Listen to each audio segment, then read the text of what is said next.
If you want to write more, but life keeps getting in the way, this one is for you. Creating a writing schedule that actually works for you can feel really tough. I know. I've definitely had my struggles with this.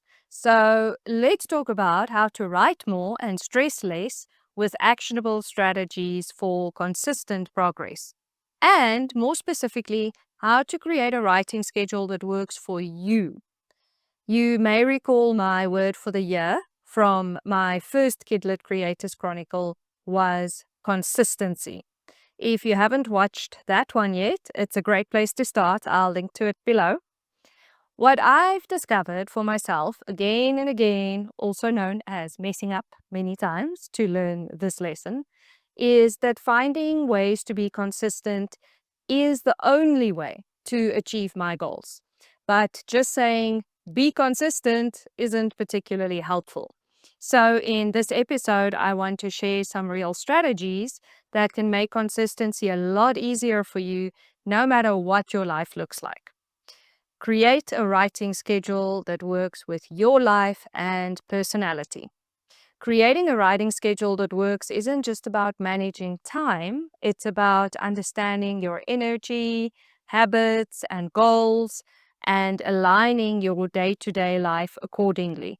To succeed, you need to address three things: your time, your mindset, and your environment. Here is how. First, audit and align your time. Start with a weekly time audit to understand how your energy fluctuates throughout the day. Here's how to do a time audit. For 3 to 7 days, 7 is better, jot down what you're doing every hour and rate your energy levels on a scale of 1 to 5. Look for patterns. Do you feel most alert in the morning, midday, evening? What tasks drain you? Identify tasks or commitment that drain you and see if they can be reduced or eliminated. Obviously, you may have some of these you can't eliminate, but try. Where is your hidden time? Look for moments. Can you write in the car during pickup times, on breaks at work, or in the evening after the kids are asleep? What compromises are you willing to make? Decide what to, possibly temporarily, sacrifice to prioritize your writing. For example, swapping 30 minutes of TV for 30 minutes of writing. Choose a time or times to write. Use this insight to ideally match your high energy times with your writing sessions. Do menial or routine tasks in your low energy times. A pro tip: plan your writing schedule for your season of life. If you are a busy working mom with young kids, aim for shorter, flexible sessions. If you have more free time, like during retirement, create longer blocks. Then, number 2, start smaller than you think you should. Begin with writing sessions that feel almost laughably small, like 5 to 10 minutes a day. Why? Because tiny wins build confidence and momentum. I like to call this micro commitments. A micro commitment is a step so small it feels almost impossible to fail. This reduces resistance and excuses. And once you've started, momentum often just keeps going. I'm sure you've experienced something like that. Number 3, tie your writing schedule to a clear goal.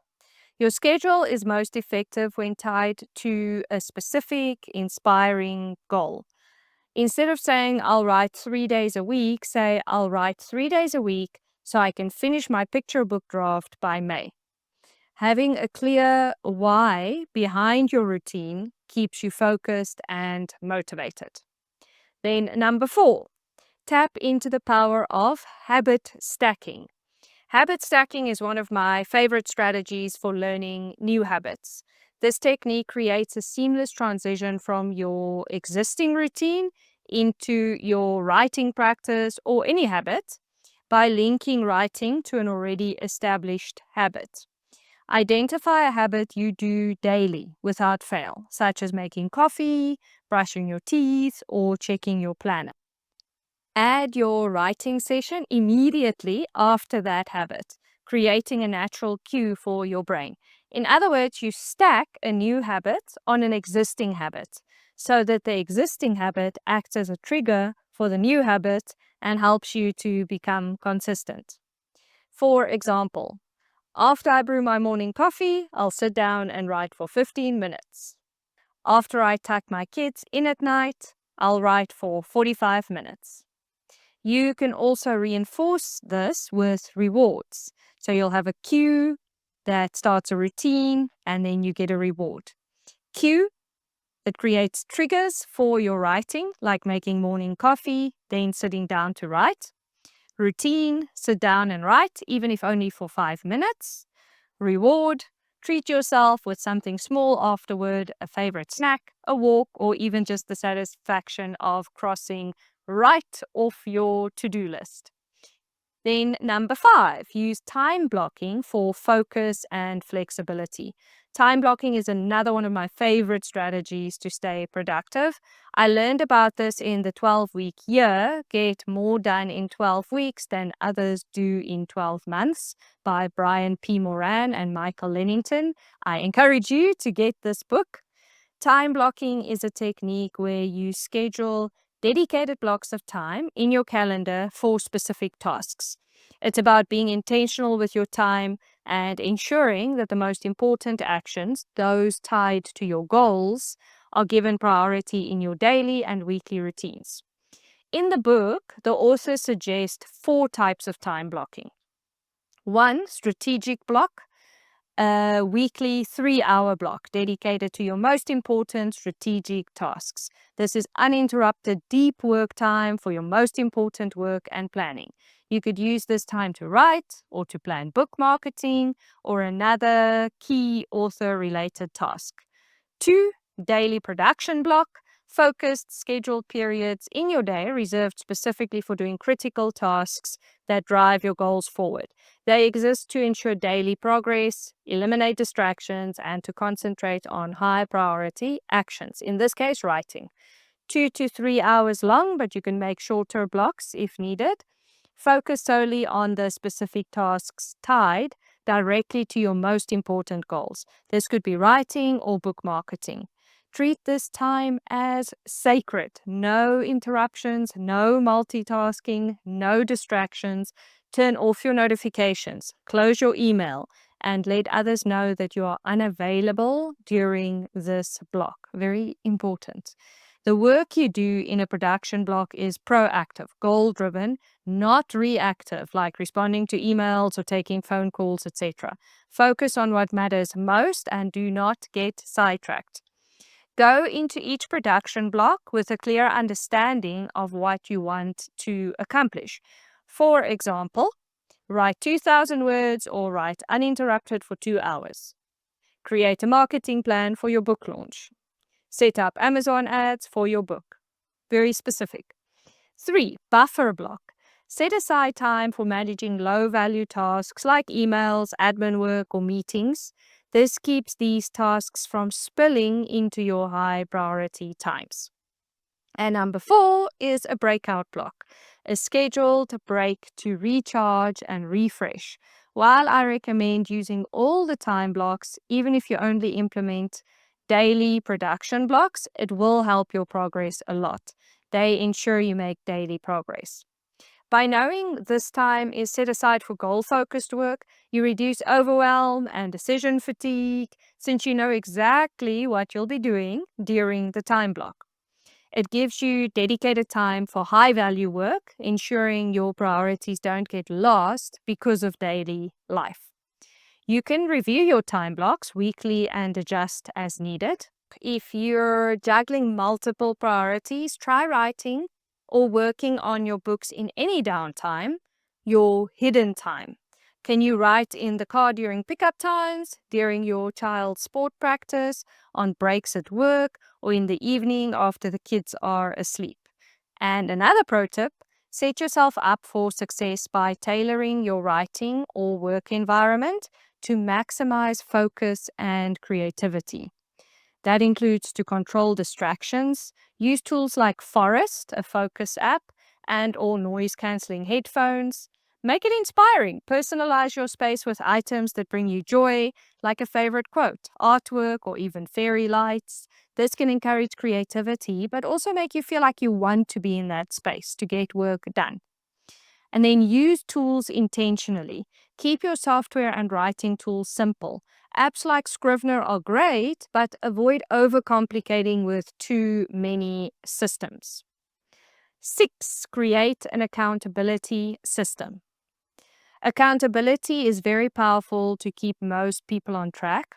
Some ideas for accountability: share your schedule or weekly goals with a writing buddy or group. External accountability can keep you consistent even on days you don't feel motivated.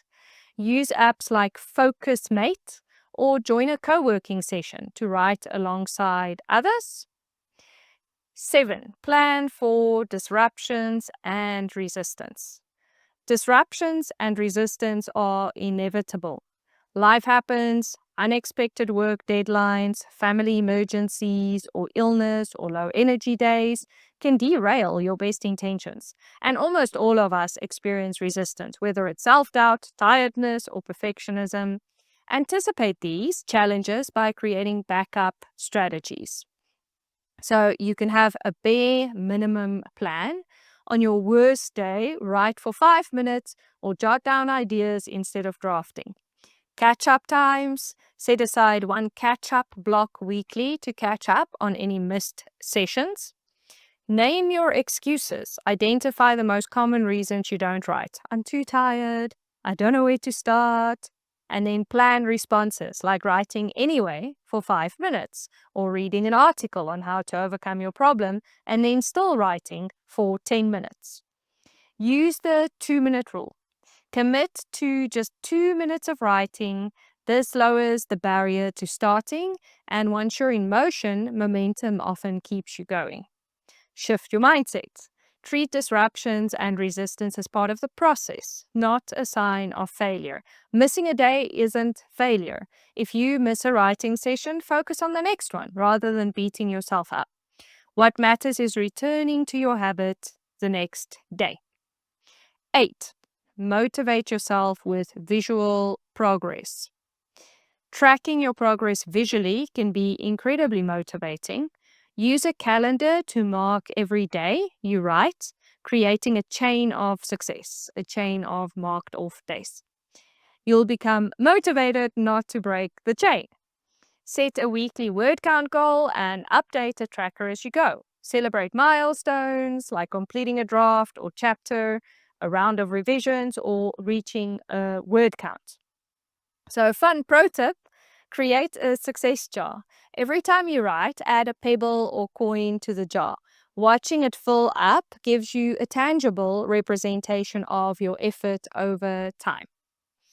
Final thought: a writing schedule based on your energy, habits, and circumstances is sustainable because it works with you, not against you. That's what we're trying to achieve. By starting small, aligning your schedule with your energy, habit stacking, and more, you'll build a routine that helps you to be consistent. The best writing schedule isn't the most ambitious one, it's the one you can stick to. The goal is to be consistent, not perfect.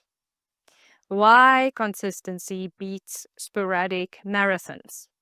Some people believe that you need long, uninterrupted hours of writing to make real progress. But consistency trumps intensity every time. You don't need to write for hours at a time.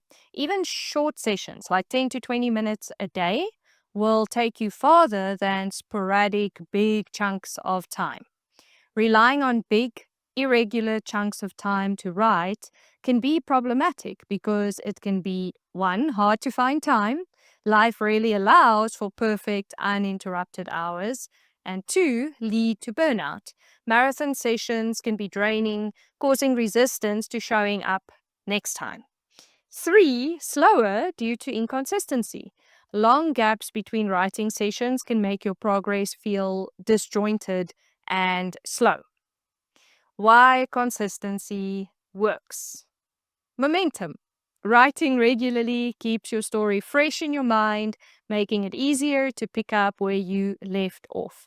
Long gaps can waste time as you have to reacquaint yourself with your work instead of moving forward. Example, writing for 10 minutes a day over a week adds up to 70 minutes of progress, compared to spending the first 10 to 15 minutes of a 2 hour long session every other week trying to remember where you were. It adds up. A 10-minute session might not feel like much, but over time, those minutes add up to real progress. You might feel it's too little and then not write, but a little writing always beats no writing, and you'll be surprised how much progress you make. Check this out. Writing 200 words a day, 10 to 15 minutes, adds up to over 73,000 words in a year, which is more than enough for many picture books or a middle grade novel. Building habits. When you write consistently, even in small increments, you train your brain to expect it. Writing becomes a habit, reducing procrastination and resistance over time. What consistency looks like. Consistency doesn't mean daily. It means creating a rhythm that fits your life and sticking to it. So it can be daily. If you can write for 10 to 90 minutes every day, that's great. A few times a week, writing 2 to 4 times a week for shorter or longer sessions can be just as effective. Weekly, a dedicated weekly writing session can work wonders provided it's consistent. The key is to make your schedule predictable and manageable so you know when and how you'll write. Consistency over perfection. Remember, progress isn't about perfection. Writing small, consistent amounts may feel less glamorous than marathon sessions, but it's far more effective. The true magic happens when you show up regularly, no matter how small the step.